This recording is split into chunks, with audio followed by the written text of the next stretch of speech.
Everyone, welcome to the channel learning with Gautam. तो आज की इस वीडियो में हम करने वाले हैं बिहार बोर्ड क्लास 12 हिंदी के top 60 most important objective question answer को, जो कि आपके आने वाले बोर्ड एग्जाम के लिए काफ़ी ज़्यादा इंपॉर्टेंट प्रश्न रहने वाला है। तो आप लोग वीडियो को अच्छे से ध्यानपूर्वक और लास्ट तक जरूर देखिएगा, क्योंकि इसी में से कई सारे क्वेश्चन आपको बोर्ड एग्जाम में भी देखने को मिल जाएगा। तो चलिए शुरू करते हैं फर्स्ट क्वेश्चन से। और पहला क्वेश्चन है हमारा कि कौन सा उपन्यास बालकृष्ण भट्ट के द्वारा रचित है, यानी कि इनके द्वारा लिखा गया है। तो 100 अजान एक सुजान जो है ये एक उपन्यास है जो कि बालकृष्ण भट्ट के द्वारा रचित है, यानी कि इनके द्वारा लिखा गया है। ऑप्शन नंबर सी हो जाएगा इसका।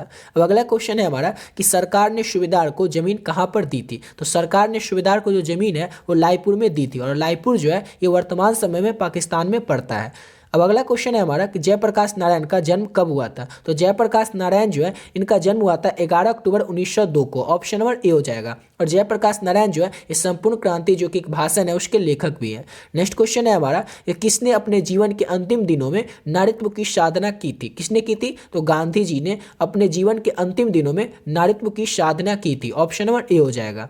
अब अगला क्वेश्चन करते हैं। नेक्स्ट क्वेश्चन है हमारा कि अज्ञे को ज्ञानपीठ पुरस्कार किस रचना पर प्राप्त हुआ था। तो अज्ञे जो कि रोजपाठ के लेखक भी हैं, सच्चिदानंद हीरानंद वात्सल अज्ञे, इनको ज्ञानपीठ पुरस्कार जो है यह किस रचना के लिए प्राप्त हुआ था। तो कितनी नाव में कितनी बारों के लिए अज्ञे को ज्ञानपीठ पुरस्कार प्राप्त हुआ था, यानी कि ऑप्शन नंबर ए हो जाएगा इसका। अगला क्वेश्चन है मतवाला पत्रिका कहाँ से निकलती थी। तो मतवाला पत्रिका जो थी वो कलकत्ता यानी कि कोलकाता से निकलती थी। ऑप्शन नंबर डी हो जाएगा इसका। अब अगला क्वेश्चन करते हैं। तो नेक्स्ट क्वेश्चन है हमारा कि कौन सी कृति माथुर जी की है। चार ऑप्शन में से आपको बताना है। तो भोर का तारा जो है ये माथुर जी यानी कि जगदीश चंद्र माथुर की कृति है। ऑप्शन नंबर डी हो जाएगा इसका।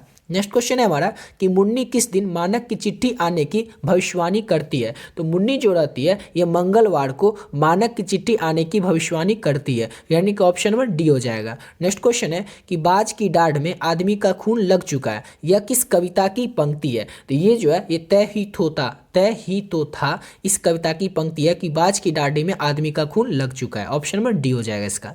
नेक्स्ट क्वेश्चन है हमारा कि कौन मास्टर है वो जो मेरे लड़के से झाड़ू लगावे, यह किसका कथन है। तो ये जो है ये लेखक के पिताजी का कथन है। ऑप्शन नंबर सी हो जाएगा। ओम प्रकाश वाल्मीकि जो रहते हैं, जो वो बचपन में स्कूल में जाते हैं तो उनके स्कूल के जो मास्टर रहते हैं वो उनको झाड़ू लगाने के लिए कहते हैं। अब जो झाड़ू लगाते रहते हैं ओम प्रकाश वाल्मीकि, उसी समय उनके पिताजी आते रहते हैं, तो पिताजी लेखक को झाड़ू लगाते हुए देख लेते हैं। इस पर वो गुस्से में कहते हैं कि कौन है वो मास्टर जो मेरे लड़के से झाड़ू लगावे। तो यानी कि एक लाइन कौन बोलते हैं? तो लेखक के पिताजी ओम प्रकाश वाल्मीकि, जो कि जूठन पाठ के लेखक हैं, उसी में कहते हैं ओम प्रकाश वाल्मीकि के पिताजी। समझ गए? ऑप्शन नंबर इसका सी हो जाएगा।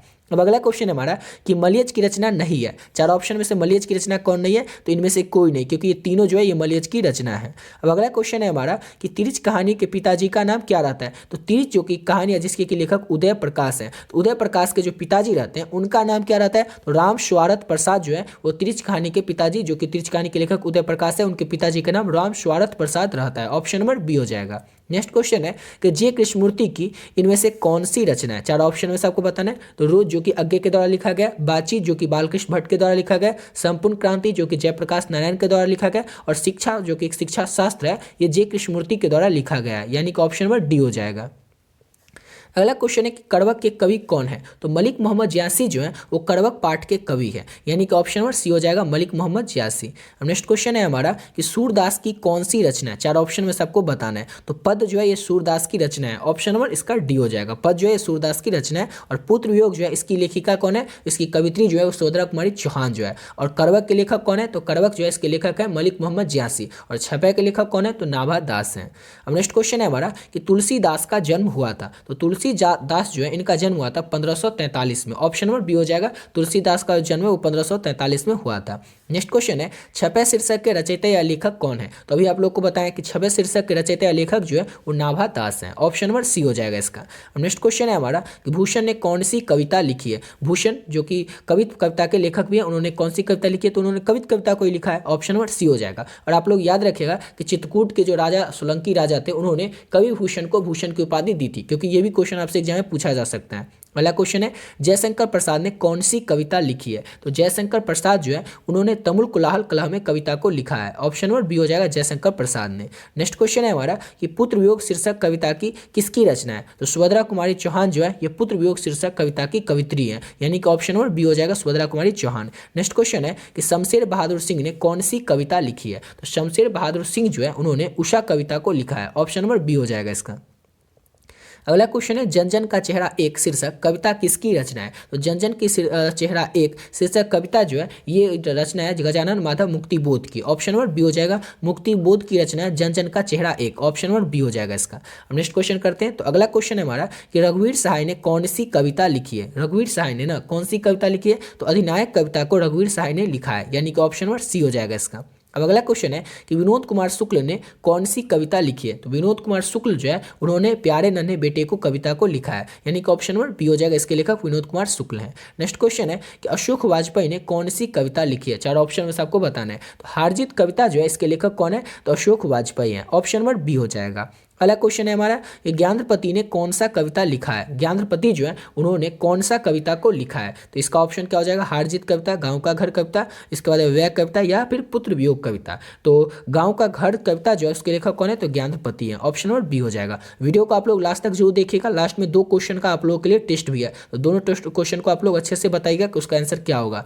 तो अगला क्वेश्चन है हमारा कि बालकृष्ण भट्ट किस युग के निबंधकार थे। तो बालकृष्ण भट्ट जो थे ये भारतेंदु युग के निबंधकार थे। ऑप्शन नंबर बी हो जाएगा। अगला क्वेश्चन है लहना सिंह के गांव का क्या नाम था। तो लहना सिंह जो है ये उसने कहा था कहानी जो कि चंदा शर्मा कुलेरी के द्वारा 1915 में लिखी गई थी, उस कहानी का नायक था लहना सिंह। तो लहना सिंह का जो गांव का नाम था वो था माझे। ऑप्शन नंबर बी हो जाएगा। नेक्स्ट क्वेश्चन है किस अस्पताल में दिनकर का निधन हुआ था। तो रामधारी सिंह दिनकर जिनका की जन्म बिहार के सिमरिया के में हुआ था। बिहार के बेगूसराय जिले के सिमरिया में दिनकर का जन्म हुआ था वर्ष 1908 में। उन्हीं दिनकर का जो निधन है वो किस अस्पताल में हुआ था। तो उनका हुआ था निधन बिल्डिंग के नर्सिंग होम में। ऑप्शन नंबर डी हो जाएगा। बिल्डिंग के नर्सिंग होम में रामधारी सिंह दिनकर का निधन हुआ था। नेक्स्ट क्वेश्चन है कि रामधारी सिंह दिनकर की रचना कौन सी है। तो उसने कहा था ये चंदा शर्मा गुलेरी के द्वारा लिखा गया, चूठन जो है ये ओम प्रकाश वाल्मीकि के द्वारा लिखा गया, त्रिश जो कि उदय प्रकाश के द्वारा लिखा गया, और अर्धनारीश्वर जो है ये रामधारी सिंह दिनकर के द्वारा लिखा गया है, यानी कि ऑप्शन नंबर डी हो जाएगा। नेक्स्ट क्वेश्चन है अज्ञा मूलतः क्या थे। तो अज्ञा जो थे ये मूलतः कहानीकार थे, यानी ऑप्शन नंबर सी हो जाएगा। नेक्स्ट क्वेश्चन है हमारा कि भगत सिंह के पिता सरदार किशन सिंह तथा चाचा अजीत सिंह किसके सहयोगी थे। तो ये लाला लाजपत राय के सहयोगी थे। भगत सिंह के जो पिता सरदार किशन सिंह थे तथा अजीत सिंह ये किसके सहयोगी थे। तो लाला लाजपत राय के। ऑप्शन नंबर बी हो जाएगा। नेक्स्ट क्वेश्चन है कि ओ शदानीरा शीर्षक पाठ किस विद्या के अंतर्गत आता है, यानी कि ओ शदानीरा शीर्षक पाठ जो है ये है क्या। तो एक निबंध है, या फिर आप लोग कहीं ऑप्शन में देखिए कि यात्रा वृतांत, तो ये एक यात्रा वृतांत भी है। ओ शदानीरा जो है ये एक यात्रा वृतांत भी है और निबंध भी है। ऑप्शन में कुछ भी रही तो आप लोगों को कंफ्यूज नहीं होना है। अगला क्वेश्चन करते हैं। तो नेक्स्ट क्वेश्चन है हमारा कि विष्णी कौन थी। यहाँ पर बी होगा, ठीक है ना, वी नहीं होगा, ब होगा। विष्णी किस एकांकी की पात्रा थी। तो विष्णी जो थी ये थी सिपाही की माँ एकांकी की पात्रा। ऑप्शन नंबर डी हो जाएगा। और सिपाही की माँ एकांकी जो इसके लेखक कौन है। तो मोहन राकेश हैं। मोहन राकेश के बचपन का नाम मदन मोहन गुगलानी था, ये भी याद रखिएगा। अगला क्वेश्चन है नामवर सिंह के गुरु कौन थे। तो नामवर सिंह के गुरु हजारी प्रसाद द्विवेदी थे। ऑप्शन नंबर बी हो जाएगा इसका। अगला क्वेश्चन है ओम प्रकाश वाल्मीकि की रचना कौन सी है। तो उसने कहा था चंद्र शर्मा गुलेरी की रचना है, और जूठन जो है ये ओम प्रकाश वाल्मीकि की रचना है। ऑप्शन नंबर बी हो जाएगा इसका। नेक्स्ट क्वेश्चन है हमारा कि हंसते हुए मेरा अकेलापन के लेखक कौन है। तो हंसते हुए मेरा अकेलापन जो है इसके लेखक मलियज है। ऑप्शन नंबर बी हो जाएगा। हंसते हुए मेरा अकेलापन जो है एक डायरी है और इसके लेखक कौन है। तो मलियज है। नेक्स्ट क्वेश्चन है हमारा उदय प्रकाश ने किस विश्वविद्यालय से एमए किया था। उदय प्रकाश जो थे जो कि तिरिच कहानी के लेखक हैं, उन्होंने किस विश्वविद्यालय से एमए किया था। तो सागर विश्वविद्यालय सागर से उदय प्रकाश ने एमए किया था, और बीए भी सागर विश्वविद्यालय सागर से उदय प्रकाश ने किया था। और किस विषय में किया था। तो हिंदी विषय में किया था, ये भी याद रखें। बीए और एमए दोनों किए थे सागर विश्वविद्यालय सागर से उदय प्रकाश, बीए और एमए दोनों, समझ गए, और हिंदी विषय से। अगला क्वेश्चन है जे कृष्णमूर्ति का जन्म कहाँ हुआ था। तो जे कृष्णमूर्ति जो है वो शिक्षा पाठ के लेखक है। अब इनका जन्म कहाँ हुआ था। तो जे कृष्णमूर्ति का जन्म हुआ था आंध्र प्रदेश में। ऑप्शन नंबर बी हो जाएगा। आंध्र प्रदेश राज्य में जे कृष्णमूर्ति का जन्म हुआ था। नेक्स्ट क्वेश्चन है मलिक मोहम्मद यासी किस कविता कौन सी है। तो मलिक मोहम्मद यासी की जो कविता है